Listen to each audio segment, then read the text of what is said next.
Au début de la paracha Haazinu, dans le cantique prononcé par Moshe Rabbeinu, au verset 4 du chapitre 32, Moshe Rabbeinu vante la perfection de la justice divine.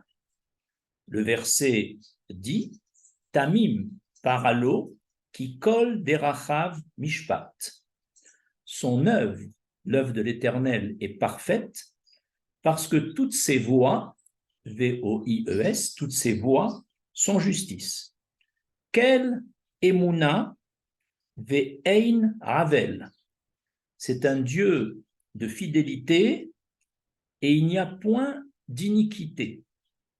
Sadik ve'yachar ou.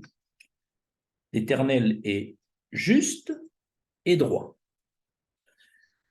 On peut s'étonner que Moshe Rabbeinu ait loué et fait l'éloge de la droiture et de l'absence d'iniquité dans les jugements de Dieu.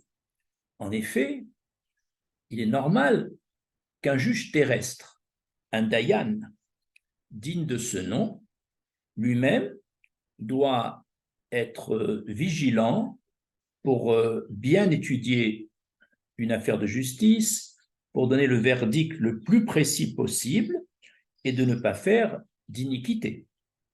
Alors, parce qu'il n'est pas permis à un Dayan de pratiquer l'iniquité.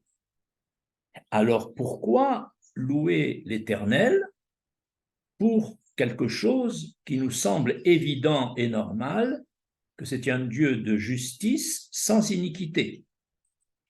Pour comprendre cette expression « Ein Ravel », il n'y a pas d'iniquité, il faut comprendre que dans la justice des tribunaux terrestres, même le Dayan, le juge le plus intègre, qui va essayer de rendre la justice au mieux, selon les lois de la Torah, avec le plus de précision possible, cela est impossible d'émettre un jugement sans aucune iniquité, sans causer un préjudice à l'une des parties en jugement, sans aucune déformation. Pourquoi? Parce qu'il est impossible, il n'est pas dans le pouvoir de l'homme de mesurer avec précision la gravité de la faute à juger. Cette gravité est très relative selon les juges, selon les tribunaux. Et même, il n'est pas dans le pouvoir de l'homme, donc du juge terrestre, de déterminer avec précision la sanction à appliquer au fauteur. Parce que les juges terrestres vont faire une évaluation personnelle de la faute et de la sanction qu'ils estiment être la plus juste. Mais rien de précis. Seul l'Éternel, lorsqu'il juge un homme, peut connaître la gravité, le niveau de gravité de la faute et peut connaître avec précision la sanction qui correspond exactement à cette faute. Et c'est en cela qu'on dit que l'Éternel, Ein Ravel, il n'y a point d'iniquité.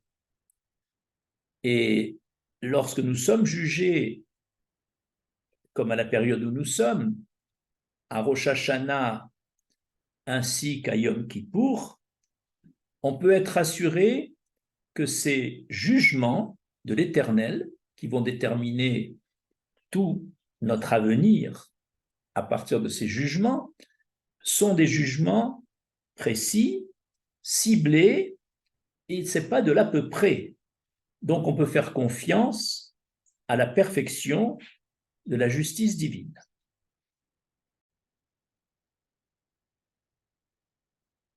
Deuxième paragraphe, la perfection de la justice divine s'exprime par le fait que dans tout jugement divin, l'environnement de l'accusé est pris en compte. En effet, dans les tribunaux terrestres, un juge se concentre sur la faute commise et cherche, avec le plus de justice possible, d'appliquer la sanction qu'il prévoit pour cet homme.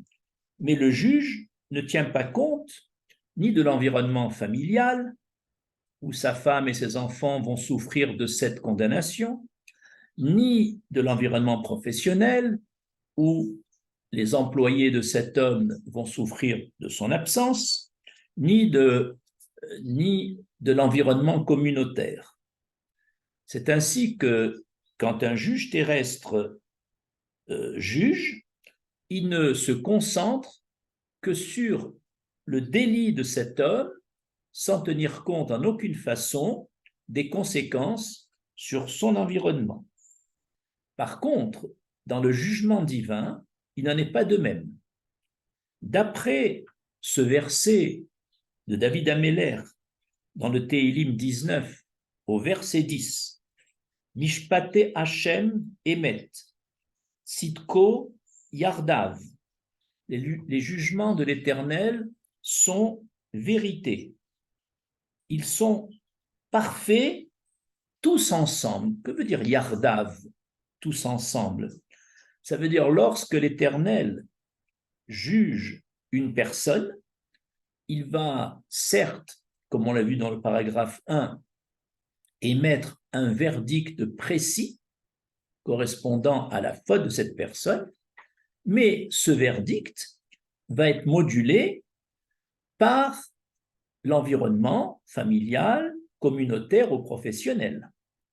Si sa femme ou ses enfants ne méritent pas la condamnation qui va être donnée à leur mari ou à leur père, et que cela va avoir des conséquences sur eux, alors que la femme et les enfants ne le méritent pas, eh bien, le jugement est adouci et modulé par l'Éternel, pour montrer jusqu'à quel point la perfection du jugement d'Éternel va loin. Ce n'est que dans le cas où la femme et les enfants, ou l'environnement communautaire, ou l'environnement professionnel méritent les conséquences de la sanction de cet homme, que la sanction est appliquée telle que. Ainsi, l'Éternel va tenir compte du chagrin de l'épouse, du manque des compétences des autres employés pour un patron. La même chose pour une communauté. La différence entre le jugement terrestre et divin, c'est que le jugement divin tient compte de l'environnement. Et c'est ça le mot que David Améler a dit, Sitku Yardav, tous ensemble, il y a un jugement d'ensemble. Et d'ailleurs, à Rosh Hashanah, nous sommes jugés durant 2 jours. Pourquoi 2 jours? Le premier jour, nous sommes jugés individuellement, exactement le jugement que l'on mérite, en bien ou en moins bien. Le jugement est précis, premier jour. Mais le second jour, ce jugement va être modulé selon la famille, la communauté et ceux qui sont professionnellement avec moi. C'est-à-dire que le deuxième jour, le jugement qui était un jugement alpimidata din, avec la rigueur et la droiture de justice divine, au deuxième jour, ce jugement va être réarrangé avec miséricorde pour tenir compte des conséquences de ce jugement sur la famille, la communauté ou le milieu professionnel.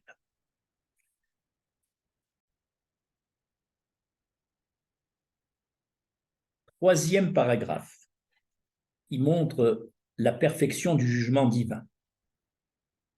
Lorsque l'Éternel juge une mauvaise action, au même moment, il se souvient des bonnes actions de cet homme. En effet, dans le Talmud Yebamot, Rish Lakish dit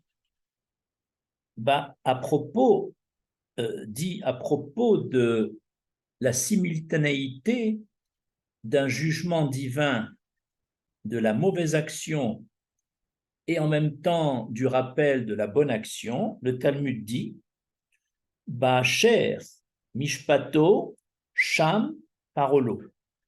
C'est-à-dire, au moment de son jugement, l'Éternel tient compte des bonnes actions de cet homme. Rachi explique, lorsque l'Éternel juge les mauvaises actions d'un homme, au même instant, simultanément, il se souvient des bonnes actions de cet homme et les mentionne ainsi que ses mérites. Donc cette conduite d'Hachem, au moment où on est jugé, est favorable à l'homme jugé, puisque toutes ces bonnes actions passées sont rappelées au souvenir d'Hachem. Et ça, c'est tout le contraire d'un juge, d'un dayan terrestre, qui, lorsqu'il juge le délit ou le méfait d'un homme, il ne s'intéresse qu'à ce délit. Il ne tient pas compte des bonnes actions éventuelles que cet homme aurait dans son capital. Il ne juge que la faute commise. Et on voit donc la perfection du jugement divin qui équilibre les choses et qu'au moment de juger une faute, il vient se souvenir à l'avantage de l'accusé de ses bonnes actions. Nous pouvons illustrer ce principe important par le cas du roi Shaoul rapporté par le Talmud Yebamot. En effet, au moment où la famine sévissait à l'époque de David Améler, David a demandé à l'Éternel de connaître la cause de cette famine. Et l'Éternel lui répond, c'est à cause de l'ancien roi Shaoul, à cause de la maison sanguinaire, parce qu'il a fait périr les Gibbonites.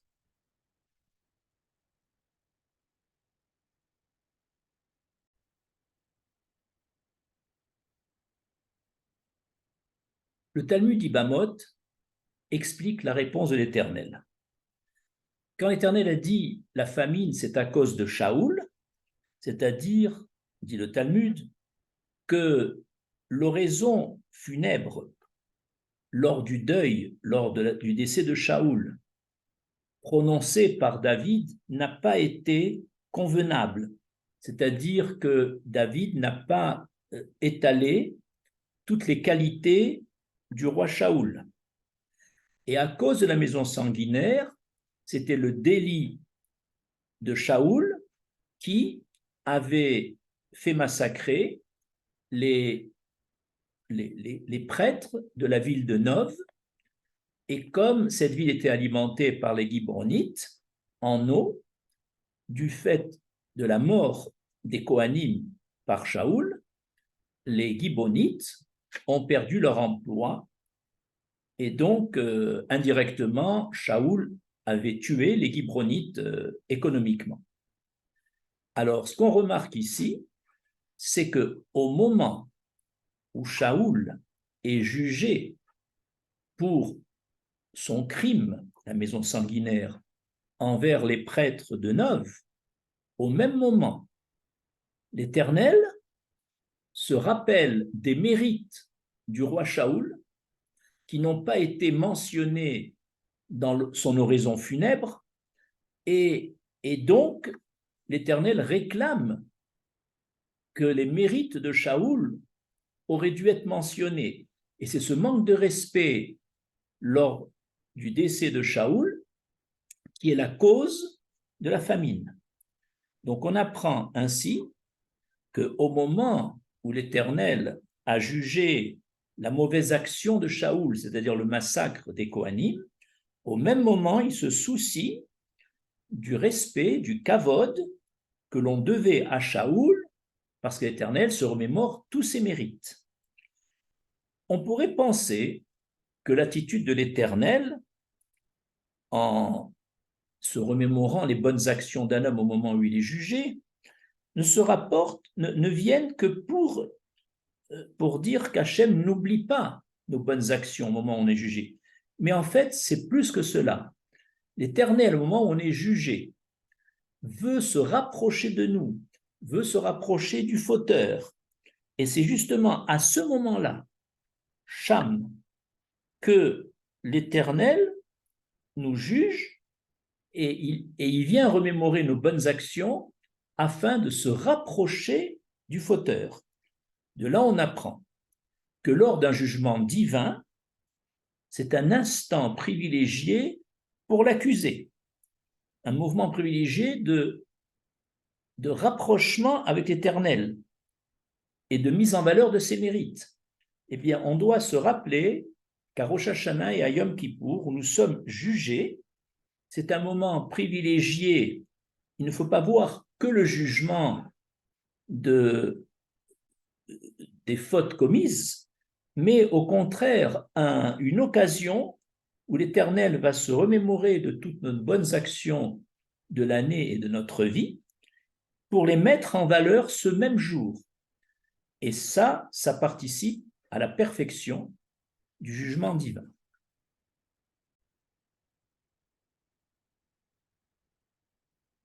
Nous savons, il est conseillé à tout homme de calquer son comportement sur celui de l'Éternel. Or, il est écrit dans la paracha Kitavo, Ve'alachta bederachav.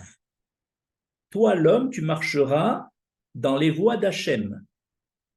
Et comme on vient de voir que l'Éternel, au moment d'un jugement pour une faute, vient rappeler nos mérites, eh bien, le Gaon, Rabbi Israël Salenter, qu'on appelle le Gris, a calqué son attitude sur celle de l'Éternel. En effet, il dirigeait une communauté et il devait faire une réprimande à un membre de cette communauté, qui ce membre était par ailleurs généreux.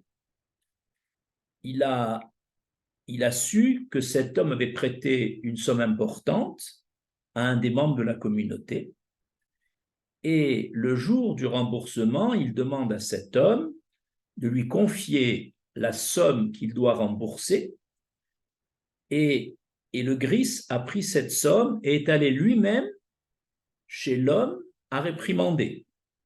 Les élèves du Gris ont dit, mais pourquoi toi le maître, toi le Rav, tu vas te déplacer chez cet homme? C'est pas ton kavod, ce n'est pas honorifique pour toi. Et le Gris dit, je vais me déplacer et lui remettre cette somme pour calquer l'attitude d'Hachem. En effet, au moment où le Gris, au même moment, voulait faire un reproche à cet homme, il se déplace lui-même jusqu'à la maison de cet homme, ce qui est déjà honorifique pour l'homme, en lui disant, je te félicite de ta générosité, je vois que tu as prêté une somme importante à un membre de la communauté, je viens te rendre cet argent. C'est-à-dire qu'il commence à signaler le mérite de cet homme, le mérite de sa générosité.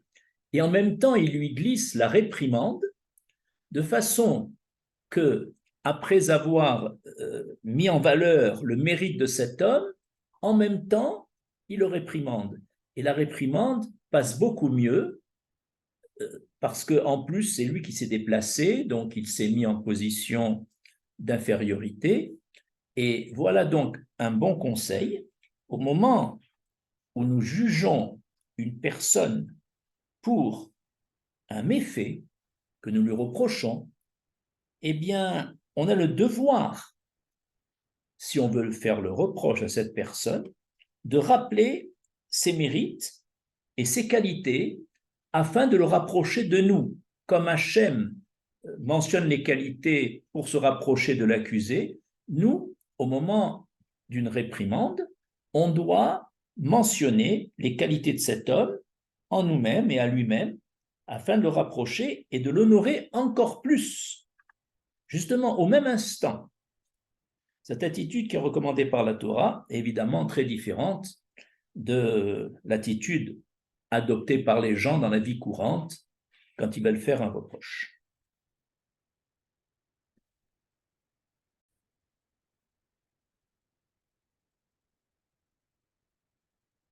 Quatrième paragraphe qui illustre la perfection du jugement divin.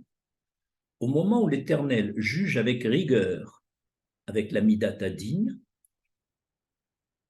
que ce soit une personne ou une communauté, il manifeste en même temps un grand amour et une affection supplémentaire à ceux qui sont jugés sévèrement. Nous allons en donner deux preuves.